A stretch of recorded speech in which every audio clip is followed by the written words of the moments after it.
Feminist millennials are now marrying themselves. Yes, sirree Bob, or Bobette. It's a new feminist trend in which lonely, bitter women who have wasted their lives on careers instead of relationships dress up in white and invite friends to a ceremony in which they commit themselves to live in holy matrimony with themselves. The process is called sologamy, from the Latin word meaning more pathetic than the human heart can bear, yet strangely comical in a cruel sort of way. A website dedicated to self-marriage is selling a kit for $230 that offers help planning your own self-wedding ceremony, as well as self-wedding rings, daily affirmation cards, and of course personalized engraved suicide notes. The website's founder, J.P. Smarmy, says, quote, "If I can make a few bucks off the wasted lives and misery of feminists who found out too late that everything they believe in is wrong, well, sign me up." At one recent sologamy ceremony, newly self-married feminist Susan Screamy offered a toast to the assembled guests, who included her broken alcoholic mother, several stuffed animals, and a book about Disney princesses she hides under her mattress and only takes out at night. Mrs. Screamy, formerly Miss Screamy, said in her toast, quote, "Thanks to feminism, I have never had a deeper or more important relationship than the one I have with myself. And I am so happy that myself and I finally overcame our fears and decided to get married. It's true that myself and I have occasionally had some troubles. Sometimes I find myself controlling and domineering, but then I tell myself that that's sort of a turn on for me, but then I accuse myself of just wanting to keep me pregnant and in the kitchen, and I shout back at myself, 'Don't kid myself. I really love that, so stop complaining.' Sure, once or twice things got out of hand and I had to call the police, but ultimately I decided to stand by myself and I told the cops that I got my black eye when I bumped into the door. Since then, myself and I have been in couples therapy and we're making great strides toward a fuller relationship." Mrs. Screamy ended her toast by raising her glass and giving a hearty cry of "Please kill me, I'm so lonely," after which she was carried from the hall in tears while the guests enjoyed champagne and vanilla cake, despite the fact that most of them were plush toys. Another feminist who has decided to practice sologamy told her psychiatrist and the other patients in her group, quote, "Feminism taught me that I would be oppressed if I ended up doing menial chores that expressed my love for a husband and children who cherish me. So instead I have a career doing menial chores for a corporation and boss who wouldn't notice I was gone if I was run over by a truck. So I'm marrying myself so I can finally devote myself to someone who cares enough about me to at least despise me." Unquote. That is cruel. Feminist journals celebrated the new trend of sologamy, saying it brings feminism to its natural conclusion, namely solitude, sterility, and despair. Trigger warning, I'm Andrew Klavan, and this may well be the Andrew Klavan Show. I feel hunky-dunky, life is tickety-boo. Birds are winging, also singing hunky-dunky-doo. Ship-shaped, ipsy-topsy, the world is zippity-zing. It's a wonderful day, hurrah, hooray! It makes me want to sing. Oh, hurrah, hooray! Oh, hooray, hurrah! What sort of cruel, heartless man would laugh at a story like that? That is a true story. I got it off our own wonderful website, the Daily Wire. One of our best writers, if she's not our best writer, Amanda, I call her Amanda Presto. That's what she calls herself on Twitter. And I can't pronounce her real name, which is Prestigiacomo, right? Prestigiacomo? I don't know. But Amanda Presto, she's just a wonderful writer, and she has such a condensed sense of humor. She can really just put in a couple of lines and make it funny. That was not her article. That was my apt travesty of her article. It's Mailbag Day. It is Mailbag Day, and we will answer all your questions. Answers guaranteed 100% correct, and they will change your life. And oh no, what will happen then? But first, we have to talk about Blue Apron, which will also change your life and guaranteed for the better, because this is a way for you to bring restaurant-level meals into your own home. It's home cooking, but the food they give you is just, the food and the recipes they give you just create these restaurant-level meals.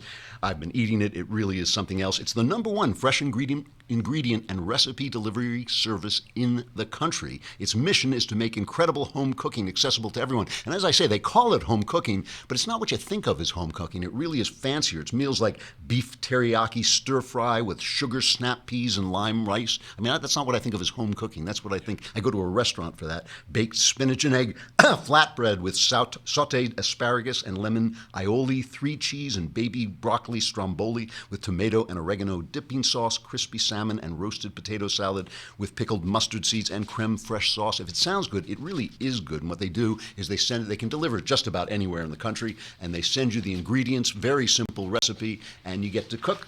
You actually get to cook it in the kitchen following the recipe, and they give you don't have to measure everything out because they give you just the right amount that you need. So your family can be together and cook and be in the kitchen and then eat this incredible meal. And it really is affordable. Meals, these restaurant level meals are less than $10 per person per meal. And this week's menu, if you check out this week's menu, you can get your first 3 meals for free with free shipping. I wish, if our audience had the level of intelligence of Shapiro's audience, they would just immediately go on. But I understand. You're listening to this show, so you're going like, free food? Do I want that? Yes, you want the free food. Go to blueapron.com/Andrew, and you will get the first 3 meals free with free shipping. You'll love how good it feels and tastes to create incredible home-cooked meals with Blue Apron. So don't wait. Go to blueapron.com/Andrew. Blue Apron, it's a better way to cook. So everyone is now yelling at me. I went home yesterday at lunchtime and I said to my wife, everyone on all sides is screaming at me. And she said, so you're doing your usual thing. I guess it's me. It's not you, it's me. One of our listeners, Jason York, sent this picture in. I love it. This is if you can't see it, it's that meme. Remember the dog drinking coffee saying, this is fine in a burning building? This is me drinking coffee surrounded by dogs, including a dog from a Trump supporting dog and a resistance dog and a media dog and a feminist dog with the feminist hat on. And they're all screaming at me and I'm saying, this is fine. So that's kind of my life at this point. So let's go on. The siege of Donald Trump continues. The siege. It's the media state Democrat siege against Donald Trump. Poor lonely Donald, which makes it very hard to feel sorry for him. But we'll try a little bit to feel sorry for him. The latest scandal. It's funny because you have to report on these things. I remember opening this week by talking about spending the night with a woman who was a congenital liar and how toward the end of the night you started to believe her because you just couldn't believe they would lie about everything. So I don't believe the press lies about everything. I just believe it has become impossible to tell what a lie is. The latest story, and this is the story, is a guy who says he's a friend of Comey, and the reporter tells us he's a friend of Comey, but we have no way of knowing who, called the New York Times and read them what they said was a memo that Comey wrote after a meeting with Donald Trump saying Trump had asked him to lay off Michael Flynn because he was a good guy. I hope you can let this pass. I think that were his words, okay? So that's a very serious thing. It depends how he did it. If he said, the guy's a great guy. I hope we can get past this. That's one thing. If he said, hey, I'm the president. Get over it. Don't investigate my friend Michael Flynn. That, of course, is a total other thing. And it may never have happened. And this is one of the things I want to talk about is the way these scandals, these so-called scandals, pile up. We start to assume each one is true. And even if we debunk one, it still creates this atmosphere of panic and that this whole place is blowing up. And of course, Trump, doesn't help himself because as I said about Trump, that he is a man who does seem capable of learning. But the one thing he doesn't seem capable of learning how to do is shut up, because the Republicans are running for their life. Here's Brett Baer yesterday saying he can't get anybody on the phone, even from the president's own party. The calls now on the Hill for, if there are tapes, to hear them, to see the transcripts, to have Comey testify. they are going to increase. We've tried tonight to get Republicans to come out and talk to us, and there are not Republicans willing to go on camera tonight as of yet, and we'll see if that changes. Does this story, before we confirm all of it, if it's confirmable, change the dynamic on Capitol Hill? I think it does. So, Brett, you gotta stick the microphone under the bed where the Republicans are hiding. You can't just walk around Capitol Hill because you can't find them anymore. And look, I can't. The Republicans tend to be like abused children. They've been hit by the press so long and so hard that they're like, oh, don't wake up, Daddy, because he gets mad. So they are a cowardly bunch, but. It's hard to blame them because every time they come out and say, oh, Trump didn't do it, or they echo a Trump denial, Trump then sends out a tweet saying, well, I did do it, but I did it for a good reason or whatever. And he just makes them look bad. So they don't want to be the guy. Nobody wants to be the guy to step forward in front of the camera. The White House denied the report. They said nothing untoward happened, but no name was attached to that. So it's just like they made it into a paper airplane, just threw it out the window of the White House and hopefully hit somebody. So we're now looking at several different scenarios. Okay, I can count a bunch of different scenarios, but let's take a look at some of them. One is the deep state and the media and the Democrats are basically besieging the president, trying to destroy him. That's number one. Two, Trump is an utterly Nixonian figure. The Trump is Hitler thing is pretty close to the truth, and basically these are patriots saving the country from destruction. Three is that Trump is on a steep learning curve. He doesn't know what he's doing. He thinks it's like, he doesn't understand yet that his words now carry the weight of a missile. They carry the force of a missile. He's the president of the United States. He's a bumbler. He's kind of, John Podhoretz wrote in the New York Post today, right now the very best you can say about Donald Trump is that he stinks at this whole president thing, in large part because he keeps creating trouble for himself and entirely on his own. And he goes on and says, yes, the media are against him and the Democrats want to scalp, but everyone inclined to indulge Trump in his self-pity about how he's being badly treated by others in Washington and badly served by his own staff is ignoring the basic facts of the political situation he is bungling at present like no one has bungled before. So that's another possibility, that he's just a bungler.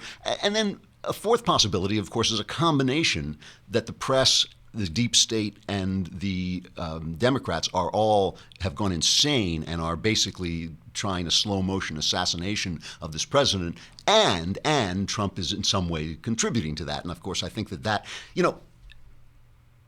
I think is obviously somewhere along there is the truth. I mean, somewhere along, Trump is not handling this well. He has left the GOP. He's making a speech this morning at the Coast Guard graduation ceremony, and there's a little self-pity involved, but also a little triumphalism. Listen to what he says. Over the course of your life, you will find that things are not always fair. You will find that things happen to you that you do not deserve and that are not always warranted. But you have to put your head down and fight, fight, fight. Never, ever, ever give up. Things will work out just fine. Look at the way I've been treated lately,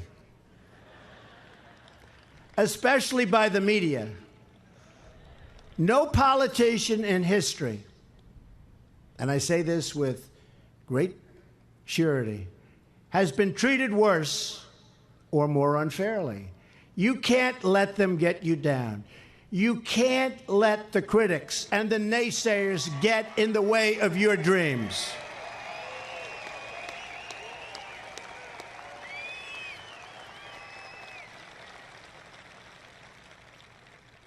I guess that's why I won. Thank you. I guess that's why we won. No politician in history has ever been treated worse. I mean, I'm thinking Lincoln, like first one half of the country left. That was bad. That was bad. And then they blew his head off. Which also can put a dent in your day. I mean, so I mean that. But I like the fight part. I think that's kind of the right tone to set, and he does have to go strike back against these guys. But yesterday, as I made it clear, and what everybody is yelling at me about is I do think that Trump has bumbled and fumbled things and all this, and I do think it I'm willing at this point to attribute it to a learning curve. I don't think he's been trying to shut down investigations or anything like that. But I really do think the greater danger comes from not the press. See, everybody keeps saying, oh, you're blaming the media. Blaming the media is so old. We know the media is left wing. Get over it. Get over it. That's not the problem. That is not the problem. It's the combination of the media, the Democrats, and the state leaking on this guy. Let me show you. First, I got to say goodbye, unfortunately. I got a really good clip to show you, a really interesting clip that says exactly what I want to say. But you've got to come over to thedailywire.com if you want to hear it. And while you're at thedailywire.com, you should subscribe for a lousy $8 a month. You can be in the mailbag. All your problems will be solved.